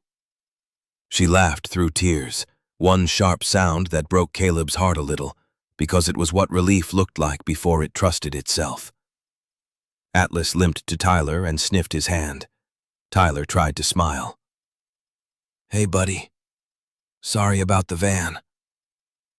Atlas sneezed a judgment no court could improve upon. The moment could not last. Holloway's radio crackled. "Suspect moving under West Walkway. Armed. Lost visual near Tide Gate." The sheriff looked at Caleb. Caleb looked at Atlas. The shepherd was panting hard now, sides working, bandaged, dark and wet, but his nose had already turned toward the lower walkway. "No," Caleb said. Atlas ignored him and stepped forward. Caleb caught the harness gently. "You have done enough." The dog pulled not with strength, but with insistence. Nora reached them, rain streaking her bandage.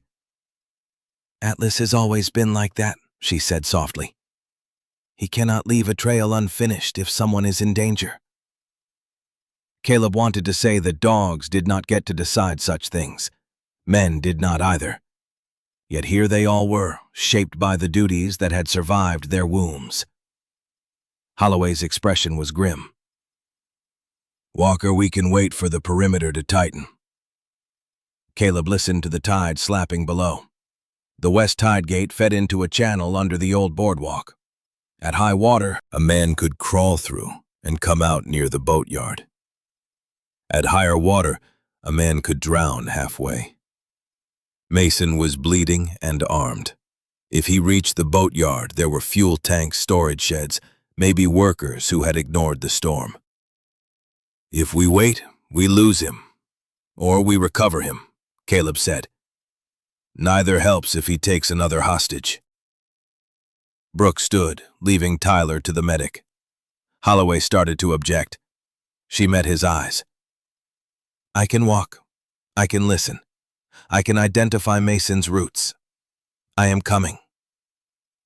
The sheriff looked at Tyler, who gave a weak thumbs up. "She gets bossy when scared," he murmured. Brooke pointed at him without looking. "Stay alive, or I will become much worse." Holloway muttered something that might have been a prayer and motioned them forward. Caleb kept Atlas on a short lead made from a dock line, partly to guide him, partly to keep him from pushing too far ahead. Penny was handed to Nora, who tucked the little dog under her coat again, despite Penny's dramatic objections. The search moved beneath the cannery, down a narrow plank walkway where the river surged through pilings thick with barnacles. Flashlights cut through mist. The air smelled of creosote and old kelp. Mason had left blood on a railing, then on a support beam where he had slipped. Atlas tracked it easily, but Caleb could feel the dog's gait falter. "I have you," he whispered. It was unclear which of them needed to hear it. Halfway along the walkway, they found the stolen medication bag wedged against a piling, caught by its strap. Holloway hauled it up. The money was gone, or most of it. Mason had taken the cash and left the heavier medical supplies behind. "He is shedding weight," Caleb said, "trying to move faster." Brooke pointed ahead. "The tide gate." The old gate was a rectangular opening framed in concrete, half submerged, with a rusted service ladder leading up to the boardwalk above. Water poured through it in black pulses. A smear of blood marked the ladder. Atlas barked once, then looked up. Caleb raised his flashlight. Above them, through the broken slats of the boardwalk, Mason's silhouette crossed against the gray evening. Hunched and limping, a canvas money bag clutched to his chest. Holloway shouted, "Mason, stop!" Mason looked down, wild-eyed, then fired through the slats. Wood splintered near Caleb's shoulder. Atlas jerked. Brooke dragged Caleb behind a piling while deputies returned, controlled cover fire into the air and side beams, forcing Mason away from the edge without hitting him. Footsteps thundered overhead. Then came the groan of an old motor starting somewhere beyond the boardwalk. Brooke's face tightened. Boatyard skiff. Caleb helped Atlas up the ladder, every step an argument with pain. They emerged onto the boardwalk in time to see Mason stagger toward a small maintenance skiff tied behind the boatyard office. The canvas money bag swung from his hand. His gun was still up. Beyond him, a teenage dockhand stood frozen beside a fuel pump, hands raised, eyes huge. Mason had found his next shield. Night settled over the Astoria boatyard in wet layers. Fog from the Columbia River mixing with sleet until every light wore a trembling halo. Caleb Walker stood at the edge of the old boardwalk with Atlas beside him, Deputy Brooke Bennett to his right, Sheriff Holloway moving in from the fuel dock, and Mason Rusk 10 yards away with a gun in one hand, a canvas money bag in the other, and a terrified teenage dockhand trapped between him and the skiff. The boy could not have been more than 17. He wore an orange rain jacket too large for his narrow shoulders and had a smear of grease across one cheek. His hands were lifted high, fingers spread, and his lips moved in a prayer, or a plea too soft to hear over the slap of water. Mason's face was the color of spoiled milk. Blood ran from his wrapped forearm, and dotted the dock boards near his boots. He had the look Caleb knew too well, not evil in the clean storybook sense, but ruined by fear, pain, pride, and the terrible belief that one more bad choice might somehow rescue all the others. "Everyone back up," Mason shouted. "I will take the skiff and go. Nobody follows." Holloway kept his pistol trained, but low enough not to provoke. "Let the kid walk away." "No. He has nothing to do with this. Nobody had anything to do with it until they got in my way." Brooks' voice cut through the fog. "Tyler got in your way because you were robbing people who trusted you." Mason swung the gun toward her, dragging the boy with his other arm. The boy whimpered. Caleb saw Brooks' jaw clench. She wanted to answer as a sister. She needed to speak as a deputy. Holloway moved half a step, and Mason jerked the gun back toward the teenager. "Do not," Atlas growled. The sound was low, not loud, but everyone heard it. Mason's eyes dropped to the shepherd. "Keep that dog away from me." Caleb placed 2 fingers lightly on Atlas's harness. "He is away. He bit me." Nora, somewhere behind the police line, called out, despite a deputy trying to keep her back. "He stopped you from hurting me." Mason's mouth twisted. "You should have just opened the safe." "It was money for veterans," Nora said. "For medication, rides, heat bills, dogs that help men sleep through the night." Caleb felt that last part land like a hand on his shoulder. Mason heard it too, and sneered, but the expression had weakness in it. "Everybody needs something." "So ask," Nora said. "You stole instead." "I asked," Mason screamed, and the suddenness made the boy flinch. Nobody listened. For a moment the dock held only rain and breath. Caleb saw the opening. Not tactical, human. He stepped slightly away from Brooke, hands visible. Holloway's eyes flashed a warning, but he did not stop him. "Mason," Caleb said. "Look at me." Mason did not. Caleb took one slow breath. "You are bleeding through the bandage. Your hand is shaking." The skiff has a cold engine, and the tide is pushing out. You get 10 yards from this dock, and you will be fighting current, fog, and blood loss. You know that. Mason spat toward the water. "I know boats." "Then you know I am right." The gun wavered. The teenager sobbed once and tried to swallow it. Caleb kept his voice low. "I have been where the only exit looked bad, and staying looked worse. I have also watched men die because pride told them pain was the same as a plan." Mason's eyes finally found him. "Do not preach at me." "I am not good at preaching. Ask anyone." Penny barked from under Nora's coat a single sharp endorsement. Even in the cold, with a gun up, Caleb nearly laughed. The sound caught in his throat and came out as breath. "See? Even the little one knows." Mason blinked, confused by the absurdity. The boy shifted half an inch. Brooke saw it. Holloway saw it. Atlas saw everything. Caleb continued, "There is still a way to put the gun down and leave here breathing." Mason's face crumpled for an instant. "And go to prison?" "Yes." "Lose everything?" "You already dropped most of what you stole under a cannery." "Shut up." "You are tired." "Shut up." "You are scared." Mason's arm jerked up, gun pointing straight at Caleb's chest. Holloway barked Mason's name. Brooks' weapon came up. Atlas stepped forward. Caleb's blood turned to ice. "Atlas, stay." The dog stopped, but not behind him. Beside him. A partner, not a shield.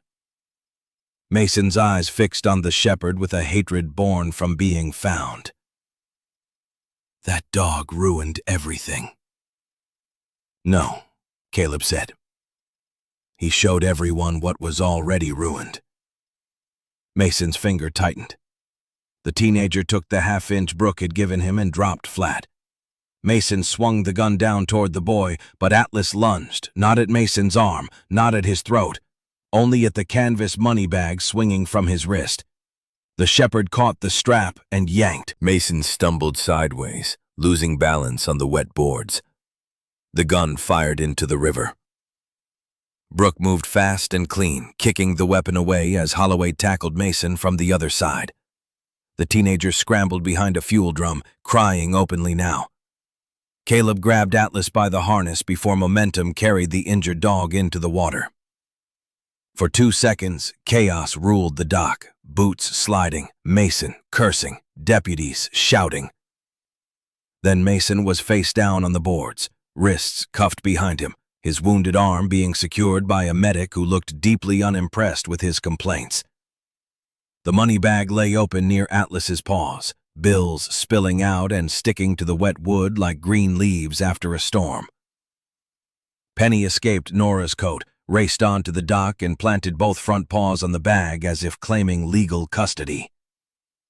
"Good grief," Nora said, breathless. "She is going to expect a badge." The teenage dockhand was wrapped in a deputy's coat. Brooke knelt beside him, voice gentle. Hands steady, asking his name. Caleb stood apart for a moment with Atlas leaning hard against his leg. His own hand shook now. Hard. Not from cold. The world had become too bright around the edges, every sound arriving separately. Radio, rain, river, Mason groaning, Penny barking, at money. Caleb crouched beside Atlas because standing seemed ambitious. The shepherd turned and pressed his forehead into Caleb's chest. Caleb buried one hand in wet sable fur.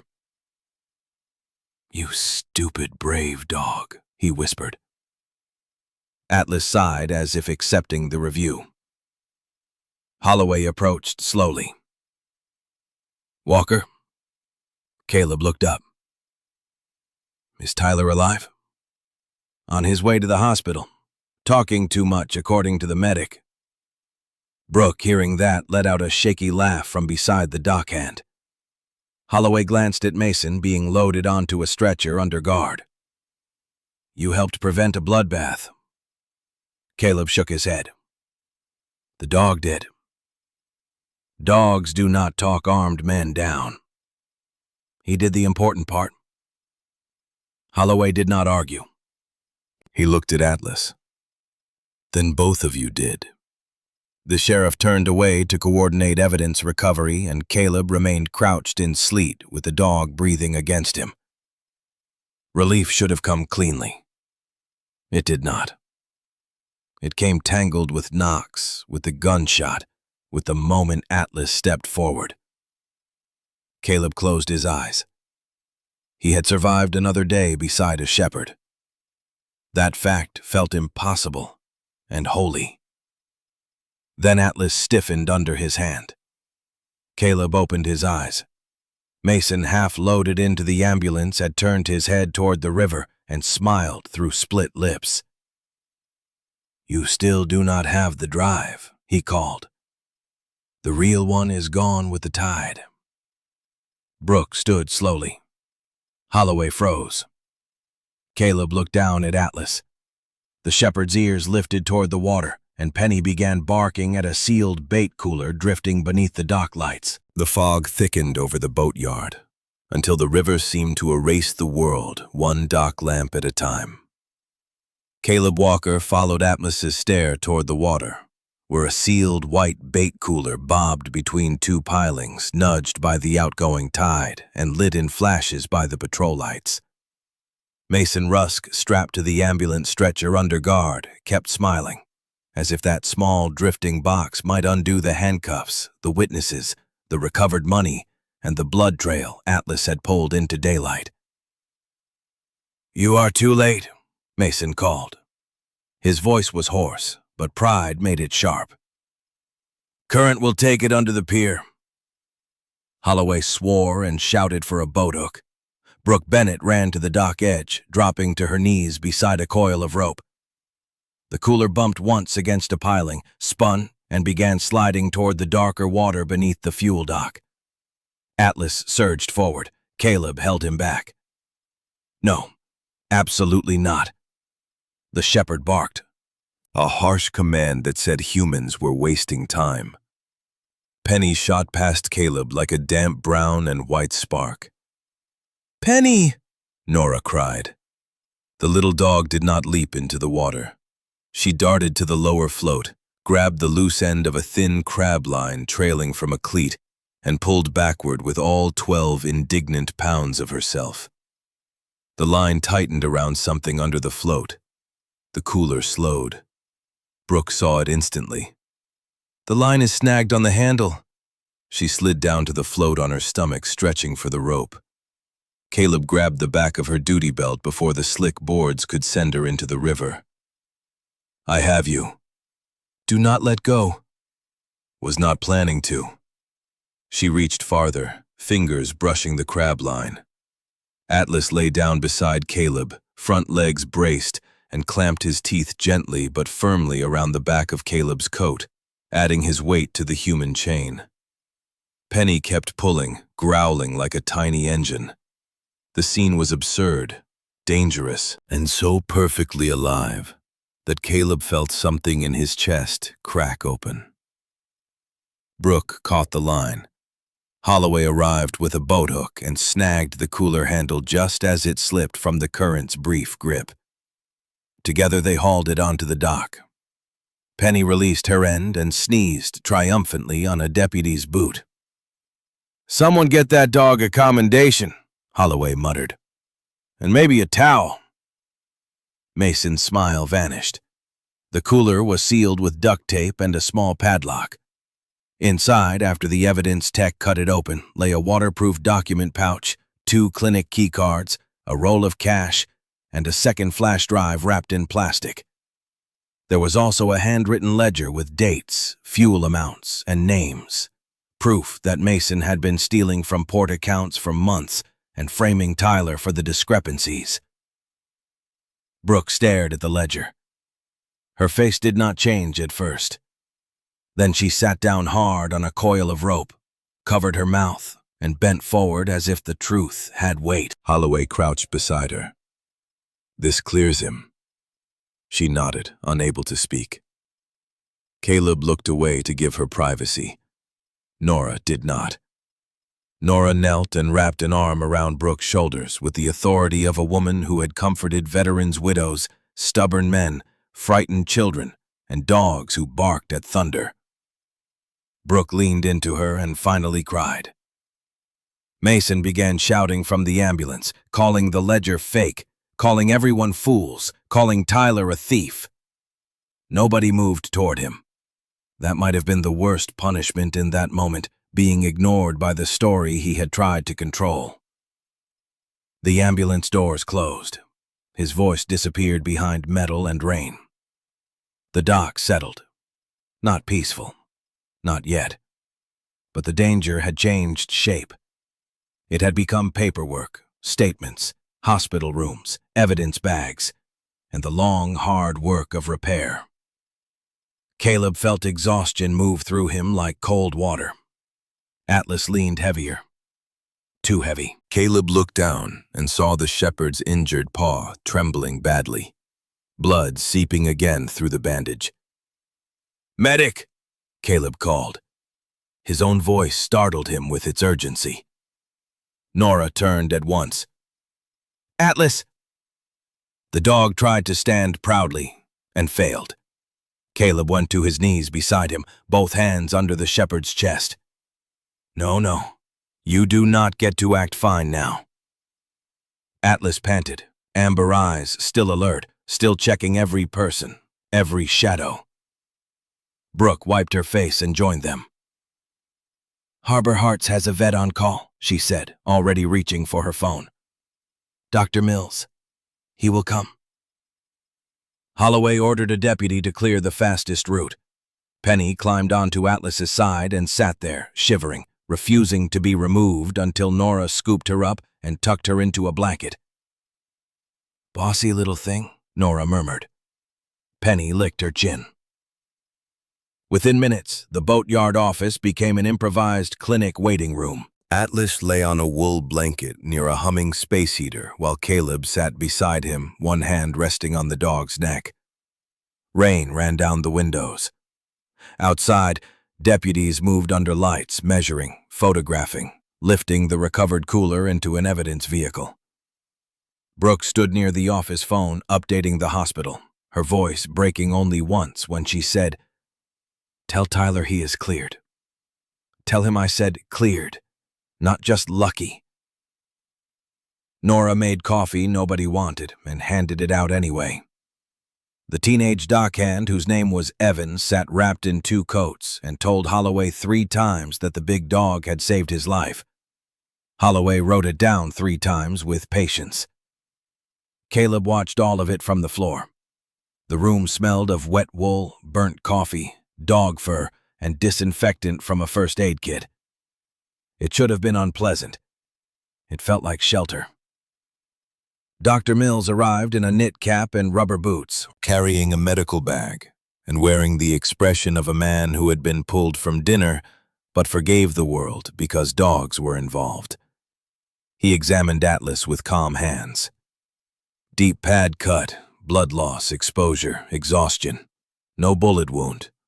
He is lucky. Caleb's laugh came out thin. He is stubborn. That too. Stubborn adds 10% survival in my experience. The vet wrapped the paw, properly administered fluids, and checked Atlas's temperature. The shepherd endured everything until the vet tried to move Caleb's hand away. Then he lifted his head and gave a low rumble. Dr. Mills raised both hands. "Understood? Your human stays." The phrase landed in Caleb like a bell. "You're human." Nora heard it too. She looked at him from across the room, eyes gentle. "Atlas was never formally adopted," she said. "He worked with us, lived with foster handlers, helped everyone. But he has always been particular." Caleb stared at the dog. "He belongs with Harbor Hearts." "Maybe," Nora said. Maybe Harbor Hearts was only the road. Caleb did not answer. He was afraid of the wanting that rose in him. Wanting had teeth. If you wanted something, the world could take it by name. Atlas shifted, placed his heavy head on Caleb's knee, and closed his eyes. Penny, wrapped like a burrito in Nora's towel, wriggled free and climbed onto Caleb's other boot. Brooke came over, face tired but softer now. "Tyler is awake, complaining about hospital socks." Holloway from the desk said, "A sure sign of survival." Brooke looked at Caleb. "He wants to thank you." Caleb shook his head. "Thank the dogs." "He will. But he asked for you, too." Caleb glanced down at Atlas and Penny. A night ago, his world had been a houseboat, cold coffee, and silence. Now it had a sheriff making notes, a deputy crying without shame, an older woman bossing everyone toward warmth, a saved teenager, a cleared brother, and 2 dogs asleep on him as if they had filed a claim. Outside, the sleet began to soften into snow. Holloway's radio crackled with final confirmation from the evidence team. "All stolen funds accounted for. Medication recovered. Suspect in custody." The room exhaled. Caleb lowered his head until his forehead touched Atlas's fur. For the first time in years, the sound that left him was not grief exactly. It was relief, learning how to breathe. Morning came softly to Astoria, Oregon, laying pale gold over the Columbia River and turning the last of the storm ice on the marina rails into drops of light. Caleb Walker woke in his houseboat chair with a stiff neck, a blanket over his shoulders that he did not remember accepting, and 2 dogs asleep near the stove as if they had lived there forever. Atlas lay on the rug with his injured paw wrapped in a clean blue bandage, sable coat brushed dry, black saddle shining in the weak sun that slipped through the round window. Penny had wedged herself into one of Caleb's old boots, only her nose and one ridiculous ear visible. The houseboat smelled of coffee, cedar, warm dog, and the faint medicinal bite of antiseptic. It should have felt invaded. Instead, Caleb sat very still, afraid that if he moved too quickly, the peace might scatter. Outside, gulls cried over the marina. Ropes creaked. Somewhere down the dock, a deputy laughed at something. Not the strained laugh of people surviving danger, but a real one, ordinary and welcome. Caleb rubbed both hands over his face. He had slept 5 hours without waking once. That had not happened in longer than he liked admitting. Atlas opened one amber eye, studied him, and thumped his tail once against the rug. "Do not look proud," Caleb said quietly. "You are on medical leave." Penny sneezed inside the boot. "You too, Deputy Penny." A knock came at the door. Caleb's body tightened before thought could stop it. Atlas lifted his head. The room held its breath. Then Brooke Bennett's voice called, "It is me. I brought breakfast, not a football." Caleb exhaled, and the absurd sentence did what therapy pamphlets had never managed. It made the present stronger than the memory. He opened the door to find Brooke on the dock, holding a paper bag and 2 coffees, her hair tucked under a knit cap, her face pale with fatigue, but no longer haunted in the same way. Behind her stood Tyler Bennett in a hospital jacket under an oversized coat, one arm in a sling, moving with the careful pride of a man who had argued with nurses and won only the smallest battle. "They released you?" Caleb asked. Tyler grinned weakly. "They released me into Brooke's custody, which is legally worse." "He means loving supervision," Brooke said. "I mean surveillance with muffins." Caleb stepped aside. Atlas tried to stand. Tyler immediately pointed at him. "Nope. I am the injured guest today. You stay." Atlas hesitated, then settled back down, accepting the chain of command with visible skepticism. Brooke set breakfast on the table. Penny emerged from the boot as if summoned by pastry and trotted over, tail wagging. "She is not getting a muffin," Brooke said. Penny sat. Brooke stared at her. Penny sat harder. Tyler laughed, then winced and clutched his shoulder. The sound filled the houseboat with something bright. They ate slowly, with the door cracked to the cold morning and sunlight widening across the floor. Tyler told the story in pieces. He had seen Mason near the clinic after closing and followed because the former security guard had been acting strange for weeks. When Mason attacked Nora and grabbed the money, Tyler tried to stop him. Mason struck him, stole his truck keys, crashed the Harbor Hearts van on purpose to scatter evidence, and dragged Tyler between hiding places while searching for a route out by water. Atlas and Penny had escaped during the crash. Atlas had doubled back once, biting Mason's arm, then led Penny through the storm until they found Caleb's dock.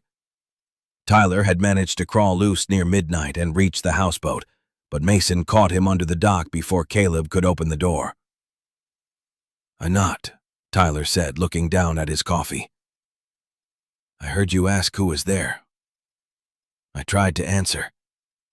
Caleb's throat tightened. "I should have opened."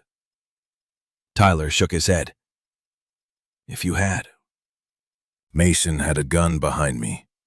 You would have opened into a hostage situation with no backup. Atlas knew. That is why he warned you." Caleb looked at the shepherd. Atlas rested with his head on his paws, eyes half closed as if the matter had been obvious all along. Brooke touched Caleb's sleeve. "You did the right thing with the information you had." Caleb had heard versions of that sentence before, from counselors, chaplains, commanders, men who cared, and men who only wanted paperwork signed. Somehow, in Brooke's tired voice, with coffee on the table and a dog recovering by the stove, it reached a place the others had not. He nodded once. Later that morning, Sheriff Holloway arrived with Nora Whitaker and Dr. Mills. Holloway brought official news. Mason had confessed enough during surgery prep to bury himself twice, then tried to take it back when the pain medicine wore off. The recovered ledger and flash drive showed months of theft from port fuel accounts, the forged invoice. The clinic break in the plan to blame Tyler, and the route Mason meant to use to sell the medications. The stolen funds were back with Harbor Hearts. Samuel Price, the injured volunteer, had survived surgery. Nora, ignoring her own bandage, again announced that the clinic would reopen by Sunday because veterans still needed rides, refills, dogs, and someone to complain to about the coffee. "Our coffee is terrible," she said. "It creates community through shared suffering." Tyler raised his muffin. "I respect the strategy." Penny barked in agreement.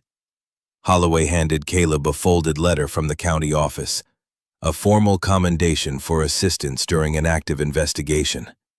Caleb took it awkwardly, as if it were a fish. "The dogs did most of it." "The letter says that too," Holloway said.